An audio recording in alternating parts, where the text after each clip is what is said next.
الحمد لله رب العالمين والعاقبة للمتقين والصلاة والسلام على سيدنا ومولانا محمد وعلى آله وأصحابه أجمعين. أما بعد، هداية النکاح د کتاب نوم دی او د دې کتاب څخه لومړی موضوع د کتاب النکاح د نکاح کتاب. د نکاح په تعریف کې درې شان پیژندل ضروري دي. اول شی لفظي معنا د نکاح چې د ضم مشلولو ته ویل کیږي. د دوو شانو یو ځای کولو ته ضم هم وایي او نکاح هم ورته وایي. د نکاح اصطلاحي معنا د عقد او تړون، د دې واده تړون او عقد ته نکاح ویل کېږي چې دغه معنا ان شاء الله الرحمن ټولو ته معلومه او مشهوره ده. د نکاح ډولونه چې دي درې ډوله دي. درې ډولونه د نکاح: سنت، واجب او مکروه. سنت هغه وخت ده چې یو کس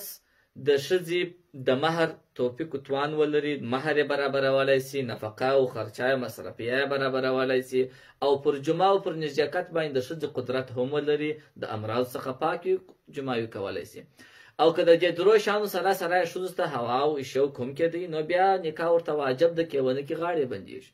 او دریم ډول نکاح مکروه د هغه چا دپاره ده چې نه د ښځې خرچه او نفقه برابرولی سي، نه د مهر توان طاقت لري، او په داسې حال کې چې دی د ظلم اندېښنه مو سره چې زما څخه به ظلم وسي، زه به د ښځو حقوق ادا نه کړم، زه به د هغه روزنه او پالنه ونه کړم، زما څخه به د هغې په حق کې تجاوز وسي، نو دغه ویر ورسره وي. نو د دغه ویرې تر څنګ د ده دپاره نکاح مکروه ده. ولې د مسلمان ژوند ور تباه کوي؟ نه به رب په نس مړولی سي، نه به حقوق ور پر ځای کولی سي، او په عین حال کې به ظلم هم ورباندې کوي او بد وضعیت به هم ورسره کوي. نو ځکه په دغسې حالت کې نکاح مکروه ده. مصنف رحمه الله وای، قال مصنف رحمه الله وای: النکاح، نکاح د عقد ینعقدو تړل کیږي، منعقده کیږي، بالایجاب والقبول، په ایجاب او قبول سره. د نکاح څخه علاوه هم ټول معاملات دا دوه رکنونه لري: ایجاب او قبول. کرانیولو، خرڅولو، اجاره او پلانۍ څونه معاملات دي، نکاح کې هم ایجاب او قبول داسې ضروري دي. ایجاب څه ته ویل کېږي او قبول څه ته ویل کېږي؟ دوه عقد کوونکي، دوه کسان تړونکي، د دغه دوه کسانو څخه اول جمله ویونکي چې پر دغه اوریدونکي باندې جواب لازموي، د دغه اولې جملې ویونکي ته ایجاب ویل کېږي. مثلا زه وزوی ته وایم چې دا ستا لور زما وزوی ته په نکاح راکړه، دغه زما طرف څخه ایجاب سو. او که دی وایي چې ما زما لور ستا وزوی ته په نکاح درکړې ده، دا قبول سو. نو ایجاب لومړی لفظ لومړی جملې ته ویل کېږي چې د متعاقدین څخه صادریږي. دا به بلفظین، په دوو لفظینو سره به وي. دغه دواړه، دغه ایجاب او قبول به په داسې دوو لفظینو سره وي. په دغه لفظینو سره اشاره واجب ته ده چې دا نکاح په تحریري شکل باندې نه صحیح کېږي. عند علمائنا ثلاثه، ائمة ثلاثه، د زموږ د امامانو په نیز باندې د عقد او د ایجاب او قبول به په الفاظو سره وي، په تحریري شکل به نه وي. ویل سوي به، ویل کېږي به، ادا کېږي به. په میسیجو کې چې سره استول کېږي، ایجاب په میسیج کې ورواستوي، قبول په میسیج کې، دا نه صحیح کېږي. لفظین به وي، د لفظ یعنی ادا کېږي به، ویل کېږي به. او په عین حال کې به دا دوه داسې الفاظ وي: یعبرو بهما عن الماضي، چې د دې دواړو دلالت به پر ماضي کلمه وي. په هره ژبه کې دا ستا ماضي، تېره سوې زمانه،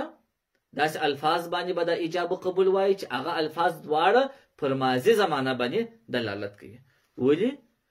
نکاح خو چې د هغه د انشاء د قبیلې څخه ده. انشاء څه ته ویل کېږي؟ ایجاد ما لم یوجد، هغه چې مخکې نو اوس یې ته موجودوي، اوس یې کوي، یعنې د داسې قبیلې څخه ده، د داسې دغه څخه د نکاح چې هغه د ماضي سره تعلق نه لري. نکاح خو اوس د راتلونکي شی ده، د استقبال شی ده. نو ته په الماضي کلمه سره ولې ایجاب قبول کوې؟ دی د دې علت بیانوي. لأن الصيغه، که څه هم دا صیغه د ماضي چې ده، وان كانت للاخبار وضعا، که څه هم د دې وضع ایښودل سوی د اخبار دپاره ده. ماضي صیغه چې ده، که څه هم د اخبار دپاره ده، چې د تېرې سوي زمانې د اخبار دپاره ده، مګر موږ یې استعمالوو د انشا دپاره. ولې؟ فقد جعلت، اوس وګرځول سول دغه د ماضي کلمه للانشاء د انشاء معنا ځینې واخیستل سول شرعا دفعا للحاجة په شریعت کې ایجاب او قبول به په ماضي الفاظو سره وي ماضي که څوم د اخبار دپاره دی چې د تېره سوي زمانې اخبار به وسي مګر موږ د انشاء دپاره ولې وسکاروو یو علت یې دوی بیان کړی د علت یې دا دی چې په عربي لفظ کې داسې کلمه نه وه چې هغه دی یوازې د حال پر زمانه دلالت وکړي یوازې چې پر انشاء باندې دلالت وکړي یوازې د حال زمانه چې مراد سي په عربي کې درې زمانې دي ماضي تېره سوې زمانه مضارع حال زمانې ته هم وایي او راتلونکي ته هم ویل کېږي او امر اوس که موږ دغه ایجاب و قبول په مضارع صیغه سره وکړو د مضارع مفهوم یوازې حال زمانه نه ده راتلونکي هم څخه مرادیږي نو ځکه په مضارع سره خو تعبیر نس کولی نو ځکه علماو دا د ماضي الفاظ دا په خاص راواخیستل استعاره یې کړله چې دا به موږ د مضارع د انشاء په معنا باندې وکاروو د دې ضرورت په خاطر مو ماضي څخه اوس د انشاء معنا اخلو ایجاب یې په امر سره دی او قبول یې په ماضي سره دی دا هم کېدلی شي که دواړه ماضي نه وه که د ایجاب او قبول دواړه ماضي وي خو بیخي ښه دی که دواړه ماضي نه وه په ایجاب و قبول کې یو امر و بل ماضي و هم صحت لري چې دا مسله یې دلته بیان کړې ده وینعقد دغه نکاح تړل کېږي منعقده کېږي بلفظین په داسې دوو الفاظو سره یعبرو باحدهما چې دلالت کوي تعبیر د هغه یو د دوی دوه څخه کېږي عن الماضي یو د ماضي څخه وي وبالاخر عن المستقبل او په هغه بل لفظ سره مستقبل مراد وي د مستقبل څخه مراد دلته امر دی یعنی که په ایجاب کې یا په ایجاب او قبول کې یو لفظ ایجاب مثلا پر امر دلالت کوي ایجاب د امر په کلمه سره وي قبول د ماضي په کلمه سره وي هم صحت لري مثلا مثل ان یقول په مثال د دې چې یو سړی ووایي زوجني دا امر دی زما نکاح راوکه دا امر سو فیقول هغه ورته وایي هغه مخاطب ورته وایي زوجتک ما ستا نکاح در وکړه در کړې ده مثلا زوجتک که څو ماضي ده مګر موږ دلته د انشاء معنا اخلو دا امر دی او دا دغه دی دا ایجاب په امر سره وکړي قبول یې په ماضي سره وکړي نو دا کله صحت لري سوال دا دی چې دا خو د امر کلمه ده آیا د امر په کلمه سره هم ایجاب صحت لري دی وایي و دلیل یې بیانوي لأن هذا ځکه دغه د امر کلمه چې ده دا د امر ایجاب چې دی توکیل وکالت ورکول دي بالنکاح په نکاح تړلو سره دغه چې یو سړی یو ښځې ته ووایي مثلا زوجني زما نکاح راوکه دا امر دی هغه ورته وایي زوجتک ما ستا نکاح در وکړه بس دا نکاح وتړل سول